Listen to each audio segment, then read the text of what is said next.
Does your work energize you?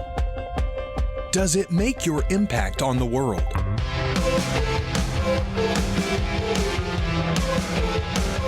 Welcome to Start Anew, the show that looks beyond success into freedom, fulfillment, and your passion-driven career. Join your host, Symbol Sang, for inspiring stories and bite-sized training to help you start anew with clarity. And now, here is Symbol.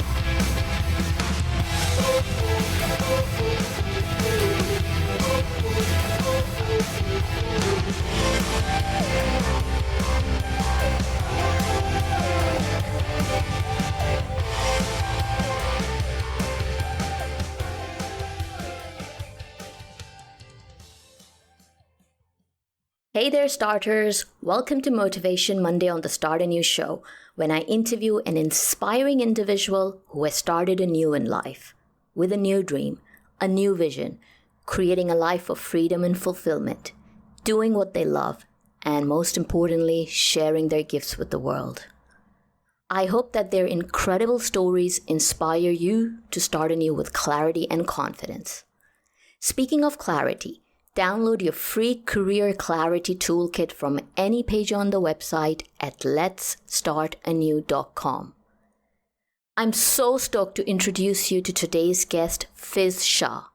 Fizz is a successful entrepreneur and a fellow Londoner. She enjoys a life of freedom that our friends in America fondly refer to as the laptop lifestyle. We will talk about Fizz's online business, her web TV show, and her laptop lifestyle in part 2 of the interview, which will go on air on Wednesday.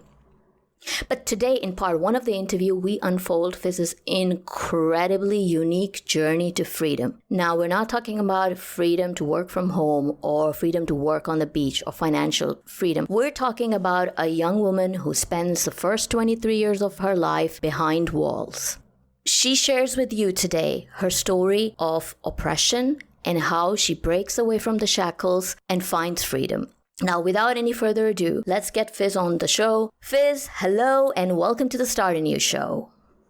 Hey, beautiful. Thank you so much for inviting me to your podcast. Oh, it's an honor to have you on the show today, and I'm really excited to share your powerful story with our audience. So, Fizz, tell us, where were you born? And share with us maybe one of your earliest childhood memories. Wow, Symbol, where do I start? Goodness me, this is exactly the platform that I love speaking on. You know, women, inspiring women around the world. You know, everyone's got their own journey. Everyone's got their own story. With my story in particular, it's kind of a crazy one.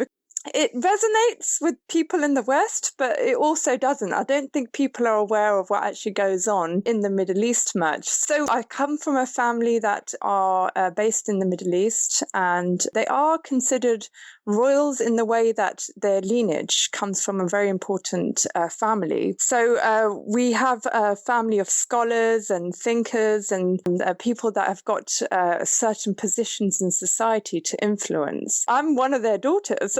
You know, so having a society and a framework to live under that kind of environment, as a woman, you have to literally kind of stick to rules and regulations that they set because they are the face of society. So however the women are like, it reflects on the way that men are. Does this all start when you were a young girl? As a young girl, it's been happening for generations, and it's hard to kind of explain it because some people haven't experienced this. They've got certain rules and regulations that you have to follow. And if you question the system, you're questioning how people view that family, if that makes sense. Mm-hmm. With me, how it was is, you know, being a young girl, we were just told to cover up. I mean, you know, we were just told to wear veils, don't speak, don't talk, don't laugh, don't play too much. You know, you don't want attention. You know, we're girls, we're women of the family. It's just always being told not to do something. If you did ever question anything, you were actually just told to be quiet because, you know, what will people say? Or, you know, how would this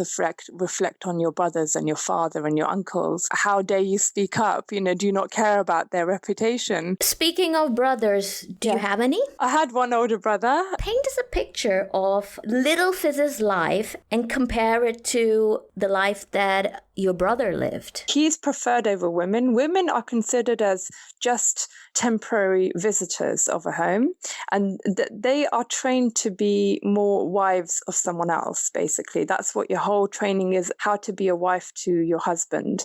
So from a young age, education isn't really considered important. I mean, it's so much to a stage, but the boys are preferred to invest in more than women are and girls are. So that's why I think women in that society, that's why I don't think they grow and they discover who they are, because they're not invested in. They're just considered as second-class citizens.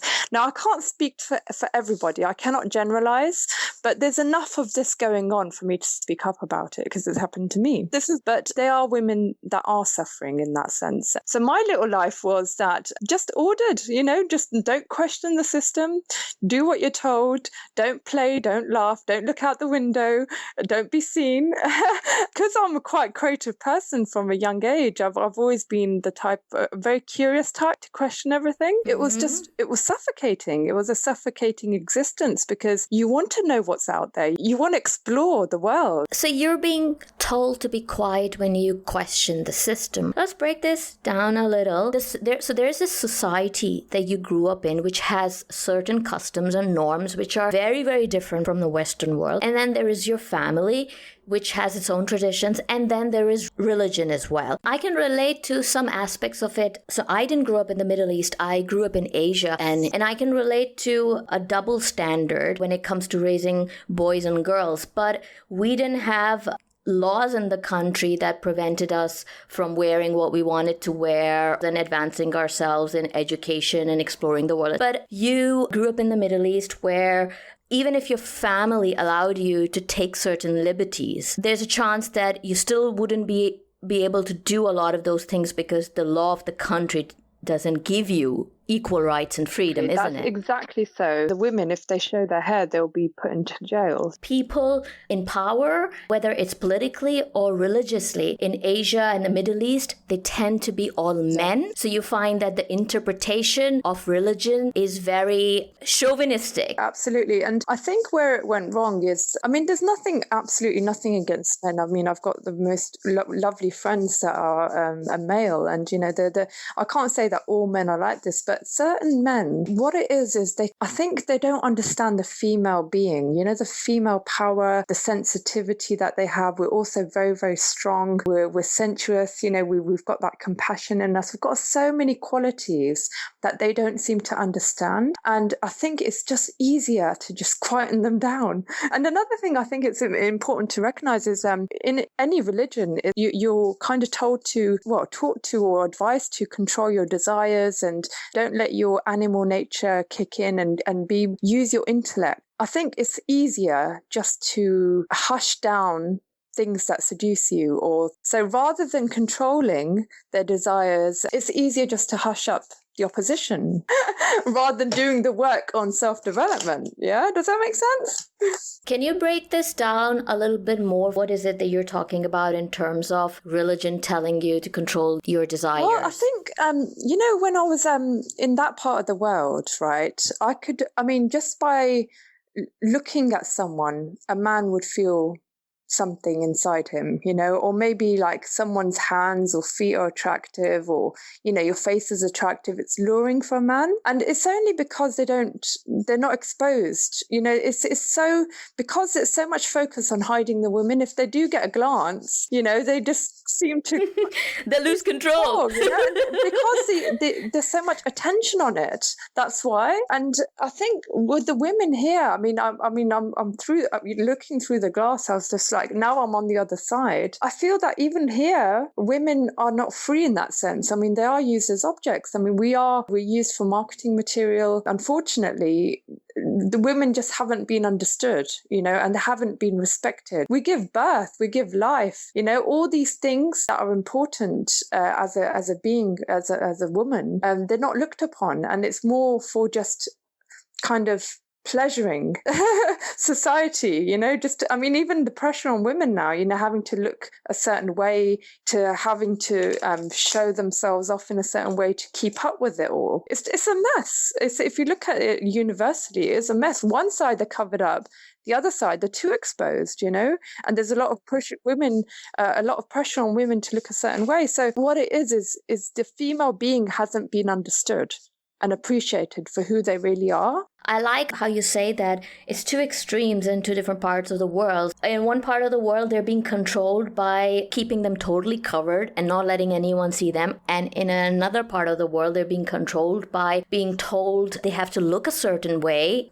And be exposed. I mean, we're not creatures for sexual desire. And I think that the emphasis on the actual being is taken away, and it's causing a lot of chaos in society now. And I can speak from both sides because I've been on both ends of the coin, So the reason why I left is because, first of all, I didn't know who I was, if I was in a class, all I could see next to me was a sea of women in black. I remember these days, where I thought, God, these people, they don't have an identity. Who are these girls? Who are these women? What are their dreams? What are their hopes? Are they just being trained to be someone's wife? Are they just trained to just be someone's mother? Is that all a woman is made for? I used to question these things. I used to question my father. I used to say, look, Dad, what is all this? Why are we meant to be a certain way, and why we conform like this? And the thing was that whenever I spoke up, it always hit back on my character.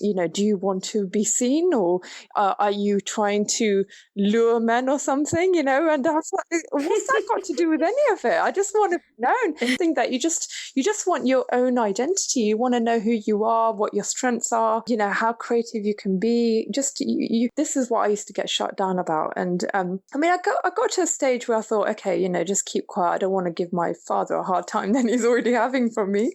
And then I got, married, it was an arranged marriage. I agreed to that as well, just to not cause any problems in the family. But then in my marital home, it was even worse than in my father's home. At least in my father's home, I was allowed to read books, and that's where I used to get lost. I used to get lost in the library. I was a reader from a very young age. To escape from all that was going on, that pain that was kind of like being suppressed, I used to just go into books and read stories of amazing leaders and be inspired from, people that have made massive sacrifices from around the world. And that's where I got my courage. I thought, oh my God, this is just amazing. All these people have done so much for freedom and the sacrifices that they made. It was kind of building up a passion inside me. Who was one of your earliest inspirations? I think Rosa Parks, everything was just against her, her being black and just standing up to society and just saying no, just saying no, I'm not going to sit in the back of the bus. I'm just,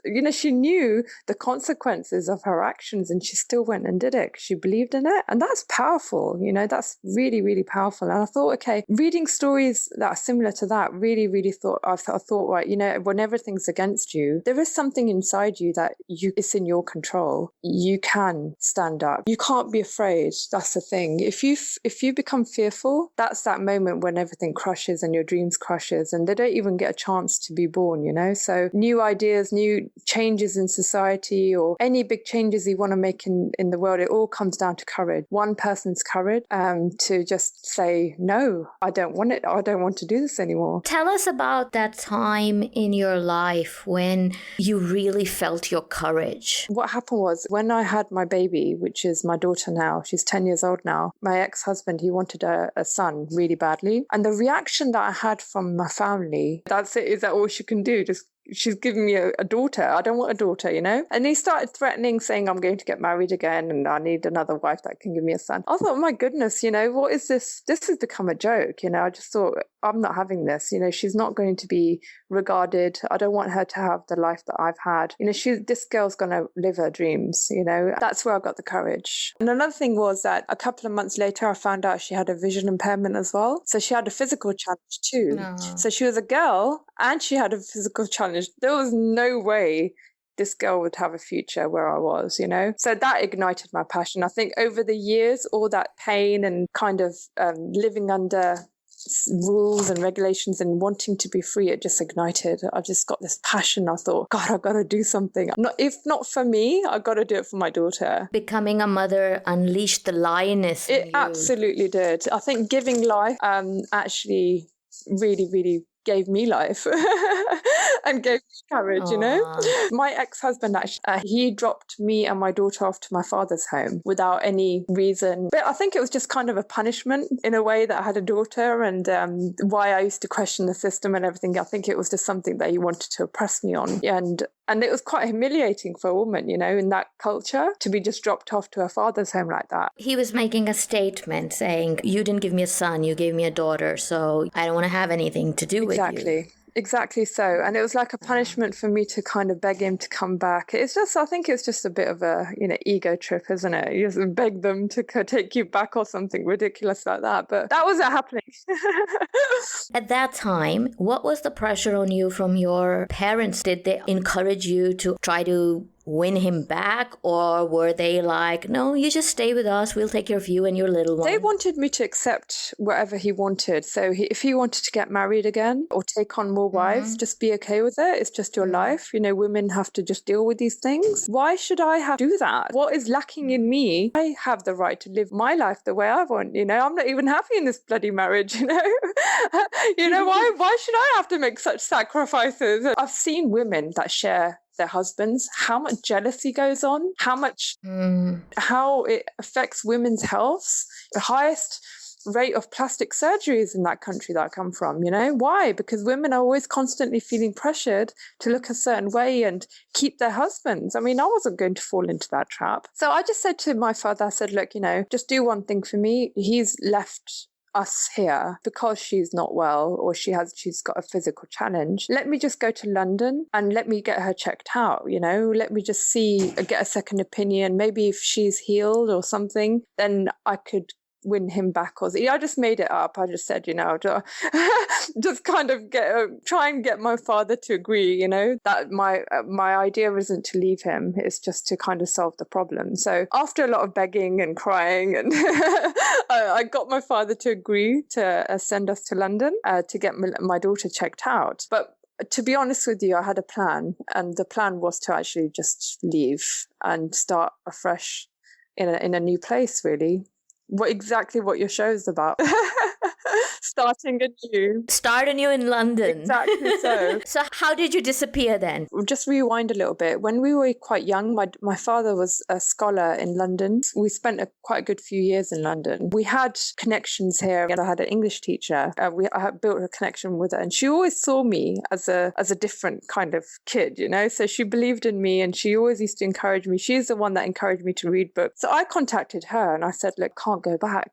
I really cannot go back. And she really helped me out. Be pleased with her, but she really did help me out a lot. And then she sorted out my stay here, and she just helped me out a lot. She knew there's no hope of me going back there, and I wouldn't really survive. This is where I started my new life. And now my daughter, 10 years on, she's grounded, she's strong to build the life of her dreams. The sacrifice I had to make was leaving my family for it. But if you look at the vision of where it was all going, it was so worth it, And hopefully it was inspire other people to be courageous and actually take a stand for what you believe in too. And don't accept the reality that you're in right now as your ultimate reality. You've got the power to decide what you want to do, and you just got to be brave and just do it. Fizz, let's go back to that moment nearly 10 years ago. You were a young woman with an infant, a few months old, in your arms. You've arrived into London with a plan to start anew. How are you feeling? Are you excited or are you scared? The first thing I did, literally fell on my knees. I thanked the opportunity. I just grasped it. I thought, oh my goodness,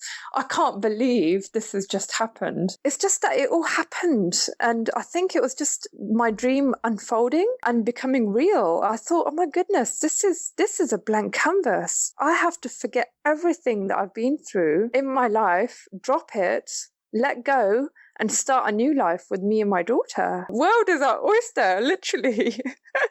I can write my future now the way I want to. You're at Heathrow Airport, you go to the bathroom, you drop on your knees and you thank God and the universe for the opportunity you've got to start anew. Are there tears? There's lots of tears. I was looking into my daughter's eyes. It was because of her. I thanked my creator for being the person to look after my daughter. She's the reason I'm here. Fizzs, your story is so inspiring and I can't wait to share it with our listeners. It will give them perspective on their little problems in life. It will definitely make them more grateful. And above all, it will give them more insight into challenges that women in this day and age still face in some parts of the world. Tune in on Wednesday for part 2 of my conversation with Fizz, when she talks about the challenges and practicalities of starting anew in London with an infant, her entrepreneurial ventures, and how she finally created a freedom lifestyle. Thanks for joining us for this episode of the Start Anew Show. We invite you to be more than a passive listener. Be a starter. Join our community and snag exclusive freebies from Symbol and her guests at letstartanew.com. Create your vision of freedom and fulfillment right here on the Start Anew Show.